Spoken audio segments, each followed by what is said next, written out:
The name's John Morley, private detective, and today is a momentous day. After enduring the most exquisite tortures at the hands of those blasted nurses, and being pumped full of enough medicine to fell an ox, today I'm finally free. Who would have thought that the case of the Red Shoes murder would end the way it did? A stormy night, soaked to the skin, wrestling that brainless killer on a rooftop. Then a slip and a 5-story plunge. It appears you're awake at last.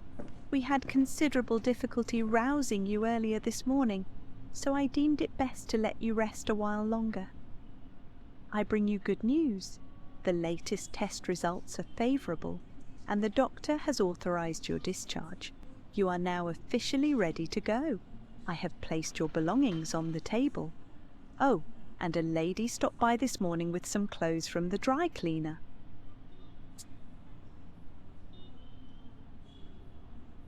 So I'm better now? Yes, you are much improved. Both your physical and psychological assessments have been satisfactory, and there are no impediments to your returning to your normal life. A woman brought my clothes from the dry cleaner. Was it Penny? I couldn't say. She arrived quite early, before my shift began. I've placed the garments in the wardrobe to keep them from getting wrinkled. My belongings? I thought everything was already in the room. There are a few valuables and some coins we kept for safekeeping. They are in the box on the table. I've been having nightmares. The doctor has prescribed some medication that should help address any residual effects. This should assist in alleviating your nightmares. Now, if you'll excuse me, I have other patients to attend to. I wish you all the best.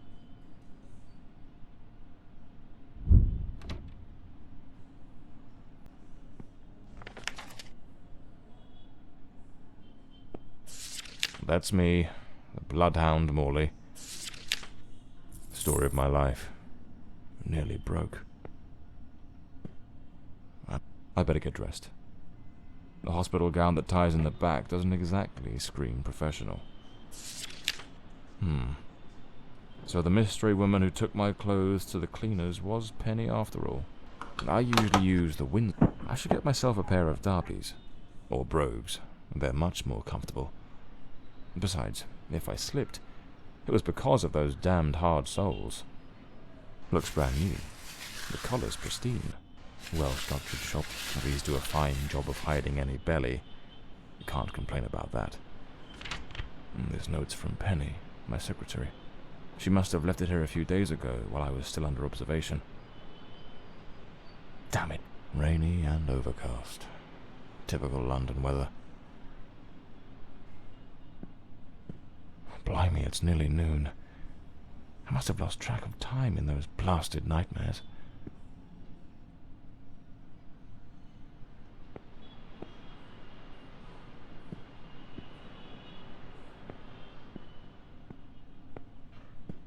Trench coat and fedora hat. Every detective's must have.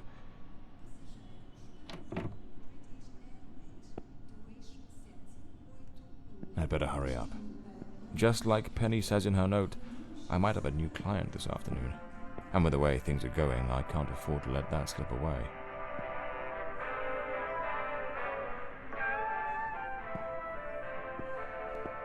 All right, let's get moving. Today's the first day of the rest of my life.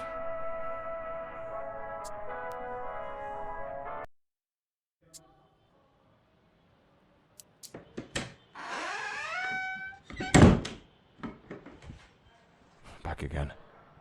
Feels like stepping into a forgotten paradise. Everything has got that same old charm, and yet feels oddly new. This hospital stint's given me a bit of a new outlook. Maybe I'll take it a shade easier from now on. Sticking to cases that don't... Here they are. Penny's keys. Just like it says in her note.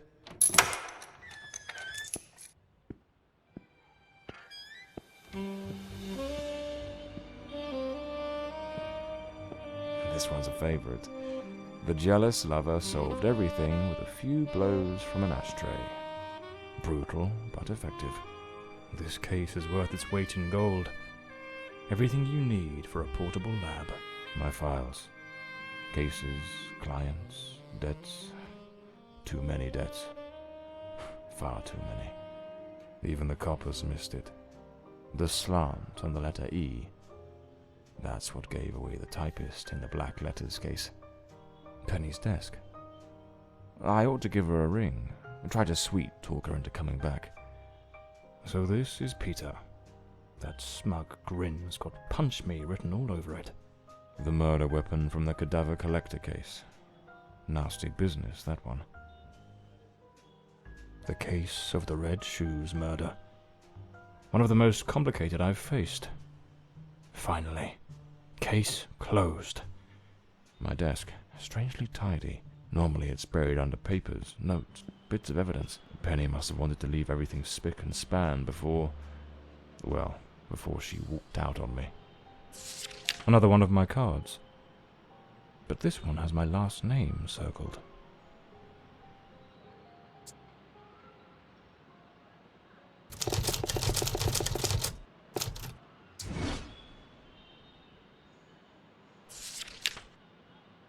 The drawer. It's locked. But there doesn't seem to be a keyhole. Amazing how this little gadget can reveal the devil in the details.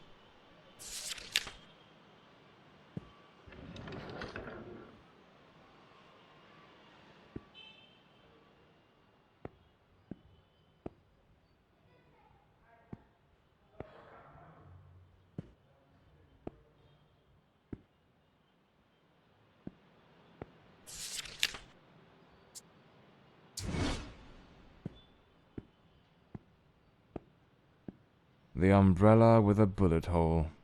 Souvenir from the marksman case. Nearly lost my hat on that one.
The Scarlet Page.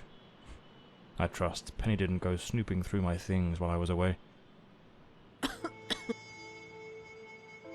Oh, my apologies, madam. I didn't hear you come in. I was a bit distracted. Good afternoon, Mr. Morley. I trust your assistant informed you of my visit as promised. My apologies. I was rather engrossed and didn't notice your arrival. To whom do I owe the honour of this meeting? Lady Margaret Fordside, the 4th Countess of Bloomsbury. Lady Margaret, could you tell me what brings you here today? How can I assist you? I shall endeavour to be as candid as possible. 20 years ago, when my daughter was just 18, she was brutally murdered. It happened at our family estate, Bloomsbury Manor. Someone slipped into the house unnoticed, and upon reaching her room, delivered 5 fatal stab wounds to her chest, lungs, and heart. The police, eager to close the case, hastily blamed and condemned 2 violent thieves who clearly had nothing to do with her death. The investigation was closed, and justice was never served. I am prepared to offer you £30,000 if you take on this case, and a further £30,000 if you can solve it and bring the true killer to light. Tell me, Mr. Morley, will you accept this case? I understand your distress, Lady Fordside. But before I commit to anything, might I trouble you with a few questions? By all means, Mr. Morley. Ask whatever you must.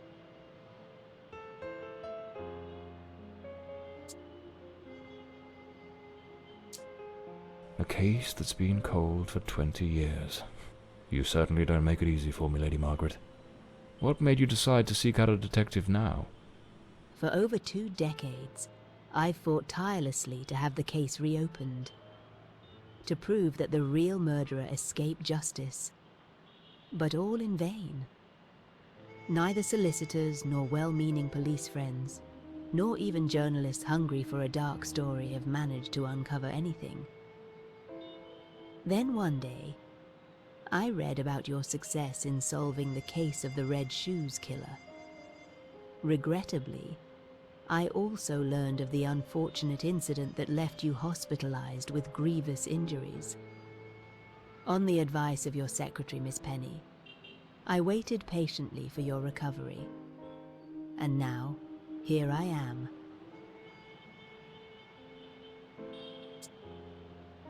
Tell me about Bloomsbury Manor. Do you still reside there? After Elodie's death, I abandoned the estate. I couldn't bear to remain there, to live within those walls.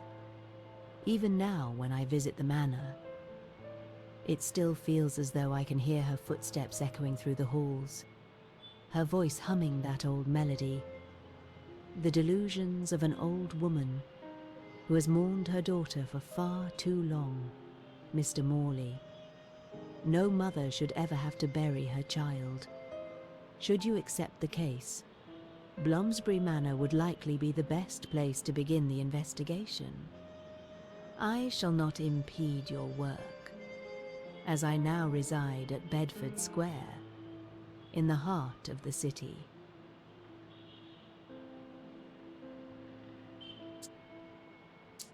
Tell me about the men the police arrested. Why are you so certain they weren't guilty? 2 days after the murder, the police arrested a pair of violent thieves who were terrorizing the county at the time. Though they swore their innocence in my daughter Elodie's death, their criminal record completely undermined their defense. Seizing the opportunity, the police locked them away for their other crimes, and the case was closed. But what has always struck me as suspicious is that nothing was stolen on the night my Elodie was killed. If those thieves were truly the culprits, why would they murder her and then leave without taking a single piece of silver? It doesn't add up, Mr. Morley. Tell me, were there any witnesses? Did anyone see or hear anything?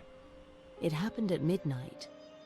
The house was practically empty at the time, with only a few servants and a guest who was sleeping in the west wing. I was the only one who might have heard something, as my room was next to hers. Unfortunately, I had taken a sleeping draught and fell into a deep slumber. It is a decision I shall regret for the rest of my days. Well, I believe I have all the information I need to get started. I accept the case, and will begin the investigation immediately. I'm pleased to hear that. My butler will bring you the £30,000 tomorrow morning. Now, if you'll excuse me, I have matters to attend to. Once you uncover the culprit, contact me at once, and I shall promptly deliver the remaining £30,000. Please, Mr. Morley, unravel this harrowing mystery that has tormented me for so long.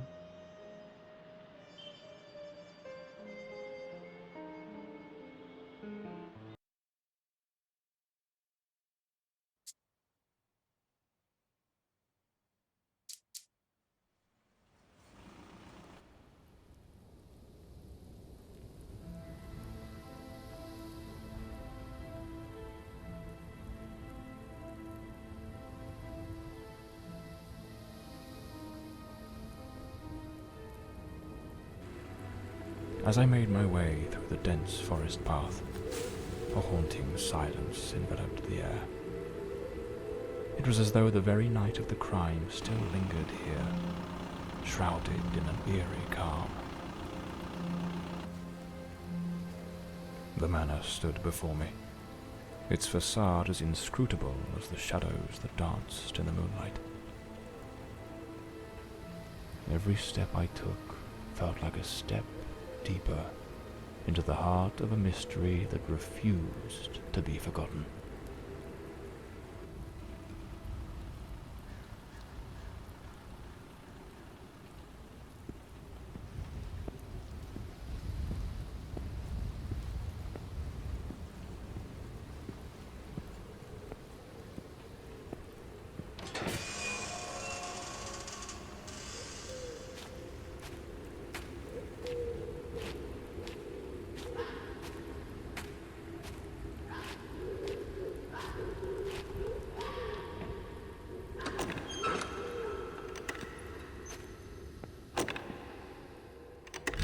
Not a sound. The stillness feels heavy, like it's hiding something. It seems Elodie had this painting. It's rather grim. There's something deeply unsettling about it, almost like it carries a shadow of its own. The door's chained up with a padlock. Looks like I'll need to find the key.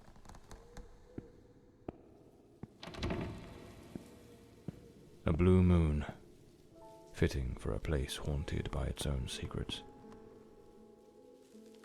Looks like the Countess left this for me.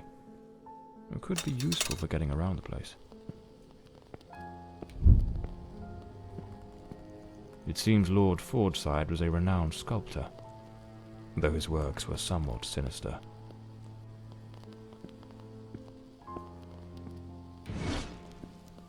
A globe resting in a beautiful wooden stand.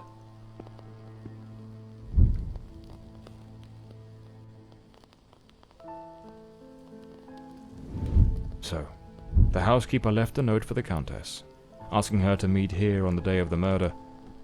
I wonder what truly happened during that encounter. Very well.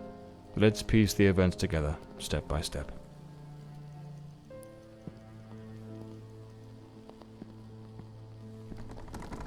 Two chairs. One of them knocked over. An empty envelope. Did the housekeeper hand the Countess a letter? Lipstick stains. Same shade the Countess wore when she visited my office. Looks like someone arranged tea in the library that day. The housekeeper's cup is still here. Tea spilled across the table. It seems they met here. But something went wrong during the conversation. I am very angry. After all these years of service, this is how you repay me? Walking away like this? I'm sorry, madam, but the situation has become unbearable. My bags are already packed.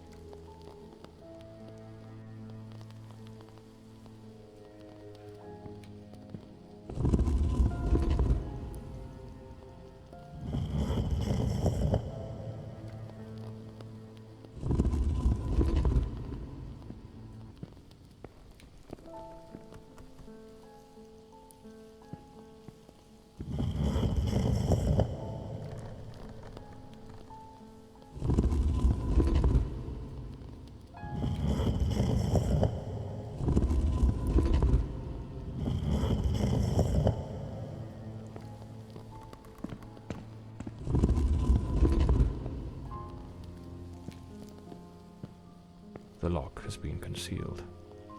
This door must open by some other means. Another painting by Elodie. There's something deeply disturbing about her work.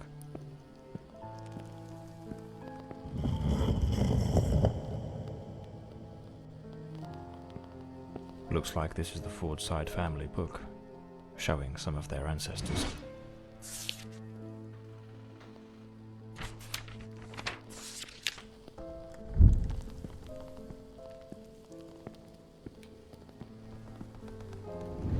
The Countess threw the housekeeper out in a fit of rage. In her haste, the housekeeper forgot one of her bags. What was it that unsettled the housekeeper enough to abandon her post so suddenly?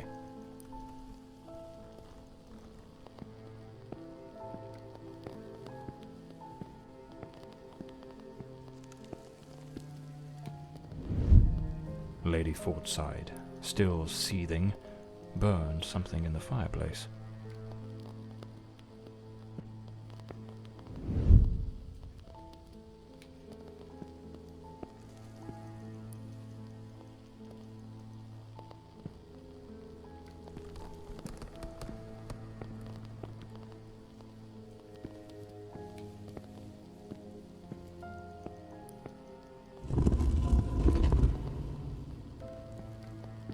The Fordside family crest, a rampant dragon, a time-honoured symbol across European heraldry, particularly among the English and the Welsh.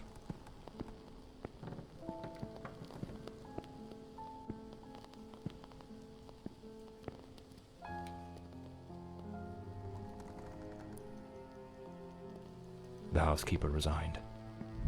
Seems something, or someone, troubled her greatly. Enough to break the long-standing family tradition tying her to this place.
This must have been some sort of private study for the Countess.